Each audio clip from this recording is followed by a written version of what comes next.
हाँ तो प्यारे बच्चों, कैसे हो आप लोग? उम्मीद है कि आप लोग अच्छे होइएगा और मन लगा के पढ़ाई करते होइएगा। इस क्लास में हम लोग पढ़ने वाले हैं फिजिक्स के टॉप 10 सब्जेक्टिव क्वेश्चन। तो वो जो टॉप 10 सब्जेक्टिव क्वेश्चन है, बहुत ही अच्छा क्वेश्चन है और सबका आंसर भी है, सिर्फ क्वेश्चन ही नहीं है। और आप लोग को इसे याद करने में बहुत ही ज्यादा आसानी होगा। क्यों होगा आसानी? क्योंकि इसमें हमने बहुत ही सरल शब्दों का प्रयोग किया है और अपने शब्दों में कोशिश किया है कि उस क्वेश्चन का आंसर लिखे। तो बिना किसी समय को गवाते हुए चलिए क्लास को हम स्टार्ट करते हैं। यदि आपको इस क्लास का पीडीएफ चाहिए प्यारे बच्चों, तो आप लोग प्ले स्टोर पर जाकर के NH coaching centre app download कीजिए। वहां पे आप जाओगे तो एक बैच होगा जिसका नाम है टॉपर टारगेट बैच। तो टॉपर टारगेट बैच आप लोग ले लेना और उसमें ये सारा पीडीएफ आपको मिल जाएगा। ठीक है, चलिए सबसे पहला क्वेश्चन आप देख रहे हो यहाँ पे क्या है। सबसे पहला जो क्वेश्चन लिखा हुआ है वह है प्रकाश किसे कहते हैं। यानी कि फिजिक्स के अंदर जो सबसे पहला चैप्टर है प्यारे बच्चों, जिसका नाम क्या है, प्रकाश का परावर्तन। क्या नाम है उसका? एक मिनट। उसका नाम है प्यारे बच्चों प्रकाश का परावर्तन। तो प्रकाश के परावर्तन का जो सब्जेक्टिव शुरुआती का 10 सब्जेक्टिव है उसे हम लोग देखने वाले हैं। और इस सब्जेक्टिव में आपका बहुत सारा ऑब्जेक्टिव भी समझ में आने वाला है। ठीक है, अभी दूसरा नंबर क्वेश्चन हम लेकर के आएंगे। देखना कितना ज्यादा ऑब्जेक्टिव है, यानी कि सब्जेक्टिव में भी आपका ऑब्जेक्टिव बहुत सारा याद हो जाएगा। तो क्वेश्चन है यहाँ पे प्रकाश किसे कहते हैं प्यारे बच्चों। एग्जाम में तो पूछा नहीं जाता है, बट सबसे फर्स्ट क्वेश्चन फिजिक्स का यही है कि प्रकाश किसे कहते हैं। यदि आप लोग देखो तो प्रकाश क्या होता है? सूरज से निकलने वाली जो रोशनी है, बल्ब से निकलने वाला जो रोशनी है, या फिर आप कह सकते हो है ना मोबाइल के टॉर्च से, दीप से, लालटेन से, जुगनू से, तारा से, ये सारे क्या है? तो लाइट के सोर्स है, यहीं से प्रकाश निकलता है।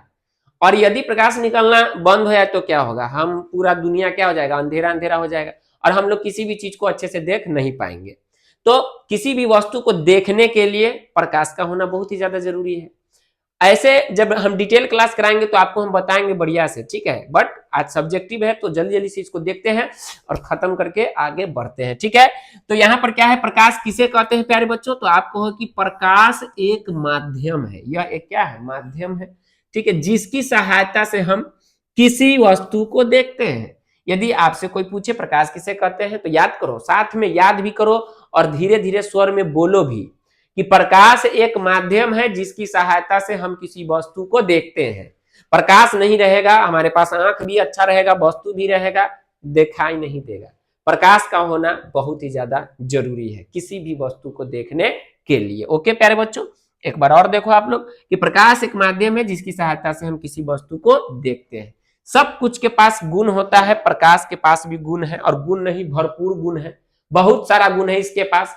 और यहीं से ऑब्जेक्टिव क्वेश्चन आता है प्यारे बच्चों। और जब आप इसे पढ़ोगे ना, यानी इस क्लास को पूरा लास्ट तक ले देखोगे, बहुत सारा ऑब्जेक्टिव आपको याद हो जाएगा। और सब्जेक्टिव का तो ये है ही क्लास। ठीक है, यहां पर देखो तो सबसे पहला क्वेश्चन देखने के बाद में दूसरा क्वेश्चन है कि बताइए, है ना, प्रकाश के गुणों को लिखे। प्रकाश के गुणों को लिखे तो आप क्या कहोगे कि उत्तर प्रकाश के निम्नलिखित गुण है। सबसे पहला कि प्रकाश ऊर्जा का एक रूप है। प्रकाश क्या है? तो ऊर्जा का एक रूप है। देखो लिखो मत, इसे लिखना नहीं है, इसे समझ के याद कर लेना है। लिखने के लिए हम आपको पीडीएफ दे रहे हैं ना, पीडीएफ में से लिख लेना। ठीक है, चलिए तो क्वेश्चन है कि प्रकाश के गुणों को लिखे। तो प्रकाश के निम्नलिखित गुण है। सबसे पहला कि प्रकाश ऊर्जा का एक रूप है। प्यारे बच्चों, प्रकाश किसका रूप है? तो ऊर्जा का रूप है। हम आगे देखेंगे कि यह ऊर्जा का रूप है, साबित कीजिए। आप कैसे कह सकते हैं कि प्रकाश ऊर्जा का रूप है? इसका कोई ना कोई कारण होगा ना, वो कारण आपको अगले क्वेश्चन में देखने को मिलेगा। दूसरा है कि प्रकाश हमेशा सीधी रेखा में गमन करती है। प्यारे बच्चों, जो प्रकाश लाइट होता है, सपोज दैट आपका यहां से प्रकाश निकल रहा है तो ये प्रकाश ऐसे ही सीधा जाएगा, ना कि ये प्रकाश इधर जाके इधर आके फिर ऐसे घूम के ऐसे आएगा। नहीं, प्रकाश हमेशा सीधी रेखा में। टॉर्च जलाते हो तो डायरेक्ट रोशनी निकलता है या फिर ऐसे नगिनिया कट मार के निकलता है, डायरेक्ट निकलता है। ठीक है, तो क्या है, प्रकाश हमेशा सीधी रेखा में गमन करती है। ओके, प्रकाश की चाल सबसे अधिक निर्वात में होता है। प्यारे बच्चों, ये जो प्रकाश है, स्पीड ऑफ लाइट मैक्सिमम होता है किस चीज में? तो निर्वात में होता है। निर्वात एक शब्द है जो नया है आपके लिए, आप समझो। जहां ना हवा हो, ना कोई गैस हो, ना कोई कण हो, कुछ नहीं हो, तो वहां हम लोग क्या कहते हैं कि निर्वात है। जैसे अंतरिक्ष आपका लगभग निर्वात है, लगभग। ध्यान से सुनना आप शब्दों को। ये जो आप बल्ब देखते हो, पीला वाला जो बल्ब देखते हो, बिजली वाला, शीशा वाला, ये एलईडी वाला नहीं, पीला वाला, उसके अंदर हवा नहीं होता है, उसमें से पूरा हवा को निकाल करके उसमें थोड़ी मात्रा में अक्रिय गैस भरा जाता है।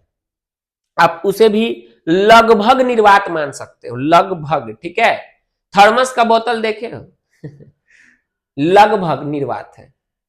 बात समझे कि नहीं समझे?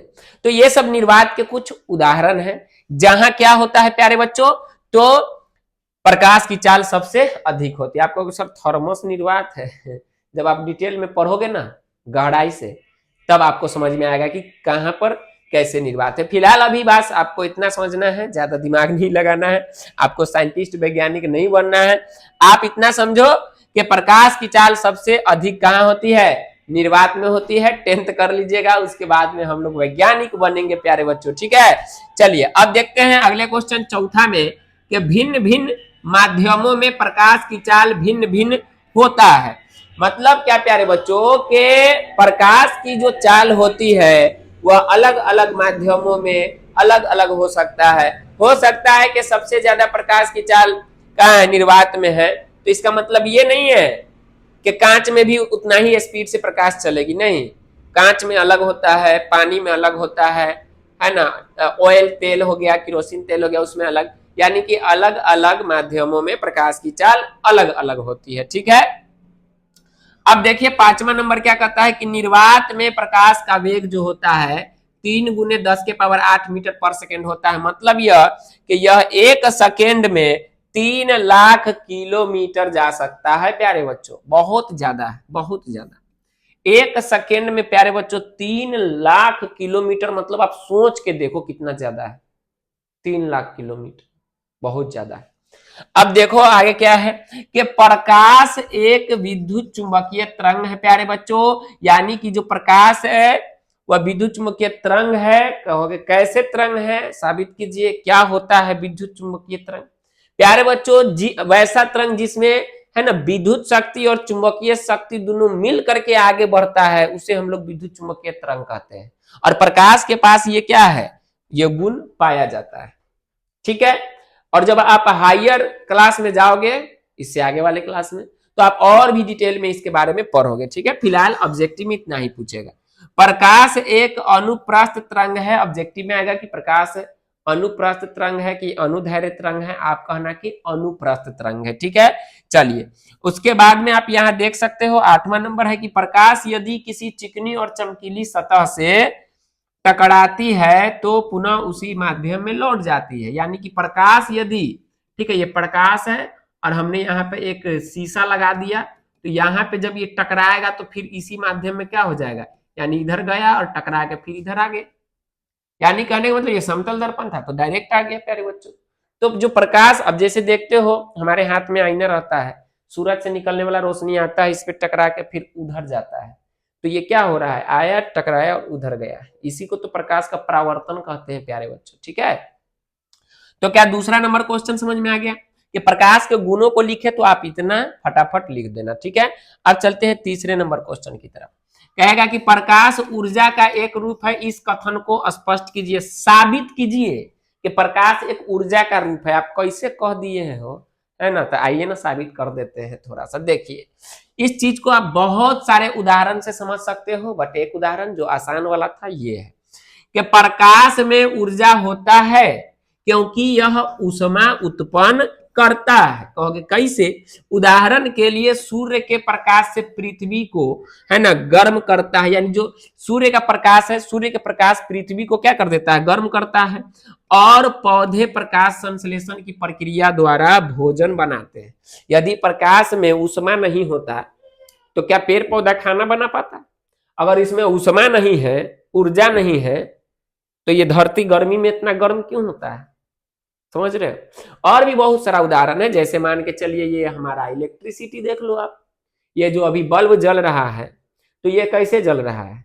हमने इसमें विद्युत धारा प्रवाहित किया है, तो विद्युत ऊर्जा, विद्युत क्या है, ऊर्जा है एक प्रकार का, तो हमने विद्युत ऊर्जा दिया, तो विद्युत ऊर्जा कन्वर्ट हो गया किस चीज में, बल्ब ने कर दिया किस चीज में, तो आप कहोगे सर विद्युत ऊर्जा कन्वर्ट हो गया है प्रकाश ऊर्जा में। आप देख लो, दिया देख लो, लालटेन देख लो, उसमें हम लोग किरोसिन तेल डालते हैं, और जब किरोसिन तेल डालते हैं तो उसमें रासायनिक ऊर्जा होता है, जलने के बाद में वो कहाँ चला जाता है, प्रकाश ऊर्जा में चला जाता है, यानी कि ऊर्जा को एक ऊर्जा से दूसरे ऊर्जा में कन्वर्ट किया जा रहा है, ये ऊर्जा का ही रूप हुआ। फिलहाल आप ये वाला याद करना, बहुत इजी है, अच्छे से आप लिखोगे एग्जाम में, ठीक है ना। इससे स्पष्ट है कि प्रकाश ऊर्जा का ही एक क्या है, रूप है। आइए देखते हैं चौथा नंबर क्वेश्चन को। चौथा नंबर क्वेश्चन है प्यारे बच्चों, बहुत छोटकू है, एकदम छोटा है, कि किरण किसे कहते हैं प्यारे बच्चों, किरण किसे कहते हैं, तो प्रकाश के गमन पथ की दिशा को किरण कहते हैं। प्रकाश जिस रास्ता पे चलता है उसी रास्ता को किरण कहते हैं। हम लोग जिस रास्ते पे चलते हैं उसको क्या कहते हैं, रोड कहते हैं।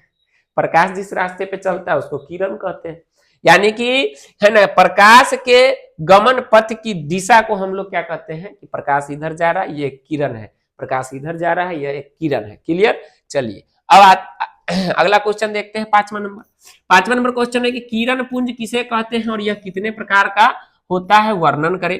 आप कहना कि उत्तर, किरणों के समूह को किरण पुंज कहते हैं और यह मुख्यतः 3 प्रकार का होता है। पूछता है ये क्वेश्चन, इंपोर्टेंट है प्यारे बच्चों।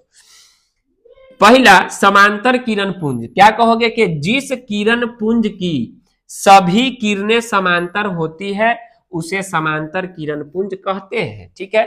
जिस किरण पुंज की सभी किरणें समांतर हो उसे समांतर किरण पुंज कहते हैं। आप उदाहरण से समझो, ये है आपका कौन सा किरण पुंज, तो समांतर किरण पुंज, ठीक है। जिसके सभी किरण क्या है, तो समांतर है, ये आपका समांतर हुआ। और अभिसारी किरण पुंज किसको कहते हैं, तो जिस किरण पुंज की सभी किरणें एक बिंदु पर मिलती है उसे अभिसारी किरण पुंज कहते हैं।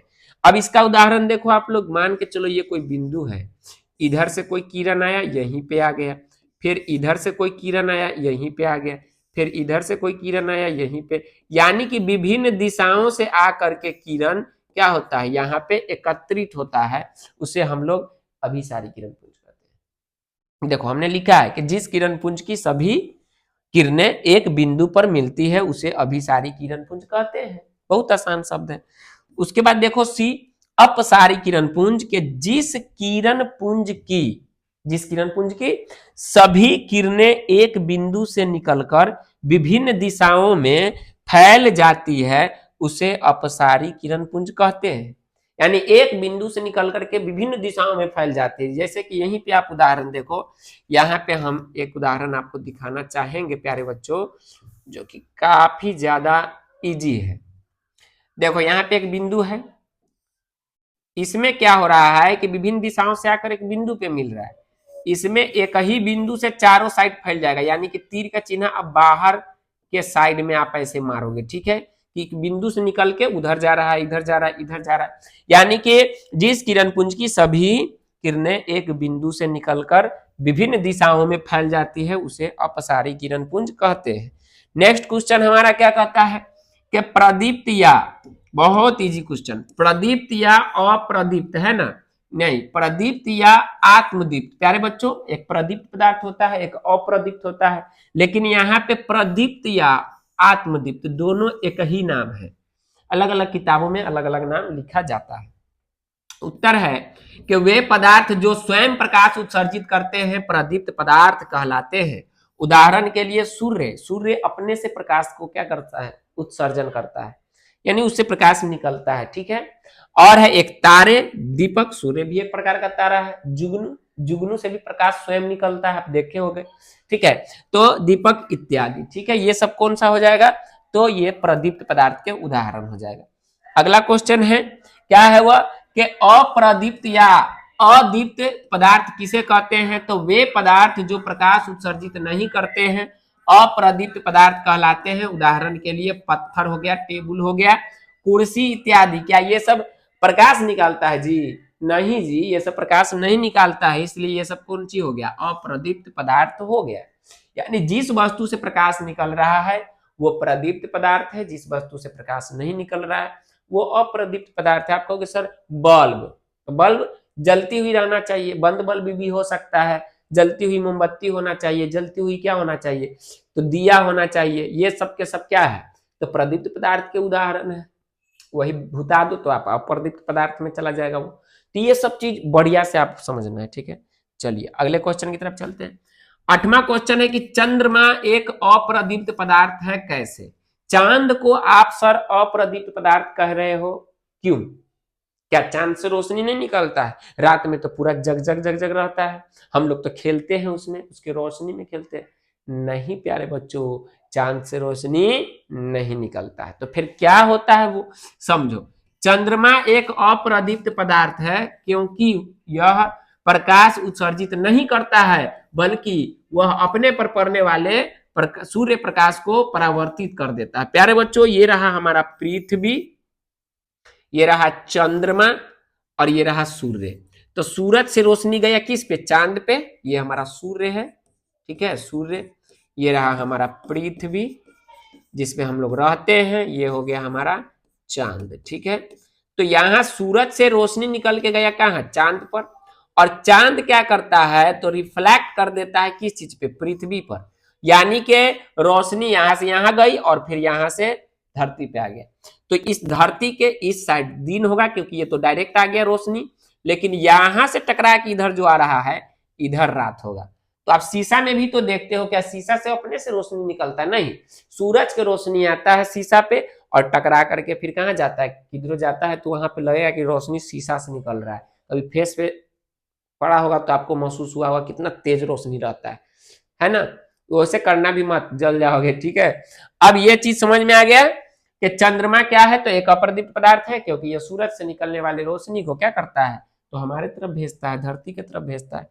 चलिए क्वेश्चन नंबर देखते हैं अब कितना, 9। और 9वां नंबर क्वेश्चन काफी ज्यादा मस्त क्वेश्चन है कि प्रकाशीय माध्यम से आप क्या समझते हैं, यह कितने प्रकार के होते हैं। वह क्षेत्र जिससे होकर प्रकाश वस्तु से निकलकर आंख तक पहुंचती है प्रकाशीय माध्यम कहलाती है। प्रकृति के अनुसार माध्यम 2 प्रकार के होते हैं, पहला समांगी माध्यम और दूसरा विसमांगी माध्यम। प्यारे बच्चों, कहता है कि वह क्षेत्र जिससे होकर प्रकाश वस्तु से निकल करके, मान के चलो ये लाइट जल रहा है, तो ये जो लाइट जल रहा है ये रोशनी निकल के हमारे आंखों तक आ रहा है ना जी, बिल्कुल आ रहा है। पहले तो यहां से रोशनी निकला और यहां से रोशनी पड़ा कैमरे पर, फिर हमारा कैमरा प्रकाश को परावर्तित किया, हम उसको देख रहे हैं। तो कहने का अर्थ यह हो गया कि ये प्रकाश गया वस्तु के पास, वस्तु से आया आंखों के पास, बीच में क्या है, हवा है। बीच में क्या है प्यारे बच्चों, हवा है। तो हवा एक क्या हो गया, माध्यम हो गया। हवा एक क्या हो गया, माध्यम हो गया। आप कांच के अंदर रख के लाइट जलाओ तो कांच से निकलेगा ना जी, कांच एक माध्यम हो गया। पानी के अंदर से लाइट जलाओ, पानी एक माध्यम हो गया।